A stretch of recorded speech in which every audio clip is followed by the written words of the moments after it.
சூடி தந்த சுடற்கொடியே. வாவ், சூடி தந்த சுடற்கொடியே, அந்த நேமே அவ்வளோ சூப்பராக இருக்குல்ல. ஒரு சில தமிழ் வேர்ட்ஸ்லாம் கேட்க அவ்வளோ அழகாக இருக்கும் சீரியஸ்லி. அண்ட் தென் அதுக்கப்புறம் வந்து பார்த்திங்கன்னா ஃபுல் அண்ட் ஃபுல் கோதை வந்து மாலை சூடி அவங்க வந்து இது பண்ணதுக்கு அப்புறமேட்டு தான் வந்து நாராயணருக்கு போடுவாங்க. ஸோ அது ஒரு ரொட்டீனாகவே வந்துச்சு. அண்ட் தென் வந்து அவங்களும் ஒரு பிக் கேர்லாக வந்து வளர்ந்துட்டாங்க. ஸோ அதுக்கப்புறமேட்டும் வந்து அது ரொட்டீன் ஒர்க்காகவே இருந்தது. அப்போ வந்து அவங்க அப்பா வந்து அவங்களுக்கு கல்யாணம் பண்ணி வைக்கணும் அப்படின்னு நினைக்கும் போது அவங்க வந்து தன்னோட விஷயம் சொல்லுவாங்க. லைக், நான் வந்து ஃபுல் அண்ட் ஃபுல் என்ன நான் பகவானுக்காகவே கொடுத்துட்டேன். ஸோ நான் யாரையும் கல்யாணம் பண்ணிக்கல அப்படின்னு சொல்லிட்டு நான் பகவானையே கல்யாணம் பண்ணிப்பேன்னு சொல்லுவாங்க. ஆனால் அதுக்கு அவங்க அப்பா வந்து ஒத்துக்க மாட்டாங்க. நீ வந்து ஒரு சாதாரண மனுஷி, நீ எப்படி கடவுளை போய் கல்யாணம் பண்ணிக்க முடியும்? ஸோ அதுக்கு வாய்ப்பே இல்லை.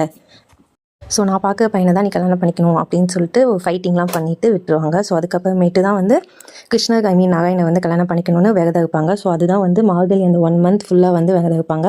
ஸோ அதுக்கப்புறமேட்டும் வந்து பார்த்திங்கன்னா அவங்களுக்கு ஒரு கனவு வரும். ஸோ இந்த மாதிரி நாராயணர் வந்து அவங்களுக்கு மாலை சூட்டி கல்யாணம் பண்ணிக்கிற மாதிரி. ஸோ அதை வந்து அவங்க அப்பா கிட்டே சொல்லுவாங்க. ஆனால் அவங்க அப்பா வந்து நம்பவே மாட்டாங்க. இது ஜஸ்ட் வந்து நீ நினைக்கிறதுனால வர கனவு, அது எப்படியும் நிஜமாகும், அதுக்கு வாய்ப்பே இல்லைன்னு சொல்லிட்டு என் பொண்ணு இப்படிலாம் வந்து பிஹேவ் பண்ணுறாளேன்னு போய் வந்து புலம்பும் போது நாராயணரே வந்து இந்த மாதிரி வந்து கோயிலை வந்து உங்கள் பொண்ணை அழகாக அலங்காரம் பண்ணி கூட்டிடுவாங்க, நான் வந்து உங்கள் பொண்ணை ஏற்றுக்கேன் அப்படின்னு சொல்லுவாங்க. ஸோ ஆஸ் யூஷுவல் வந்து ஆண்டாள் மாதிரி அழகாக அலங்காரம் பண்ணி, ஆக்சுவலி இவங்க தான் ஆண்டாளும் கூட அலங்காரம் பண்ணி வருவாங்க. நாராயணரும் அவங்கள வந்து ஏற்றுப்பாங்க.